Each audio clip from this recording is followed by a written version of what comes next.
بارے میں اتنی غلط فہمیاں کیوں پا رکھی تھی؟ ہر وقت عورت کی برائی، ہر وقت مجھے برا بلا کہتا اور میں اس سے دیکھتی رہ جاتی۔ گلے میں آنسو کا پھندا اٹکا ہوا تھا اور مجھے بازو سے پکڑ کر اندر لے آیا اور مجھے بیڈ پر پھینکا اور بری طرح مارنے لگا۔ میرے تو آنسو بھی خشک ہو گئے رو رو کر۔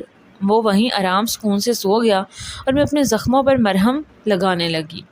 اس شخص کو بہت سکون ملتا مجھے مار کر، اور میں یہی سوچتی کیوں اتنی نفرت کرتا ہے یہ شخص۔ پوری رات یوں ہی جاگتے جاگتے گزر گئی۔ نیند تو کوسوں دور تھی۔ صبح ہوئی، صبح طبیعت خراب ہوگی۔ مجھے لگا رات جاگنے کی وجہ سے خراب ہے۔ میں معمول کے مطابق کام لگی رہی۔ رات کے وقت میرا شوہر گھر آیا۔ میں نے اس کے آگے کھانا رکھ دیا اور وہ غصے میں بولا، یہ جب بھی میں گھر آتا ہوں سامنے کھانا رکھ دیتی ہو اور کوئی کام نہیں ہے، میں کوئی گھر میں کھانا کھانے آتا ہوں؟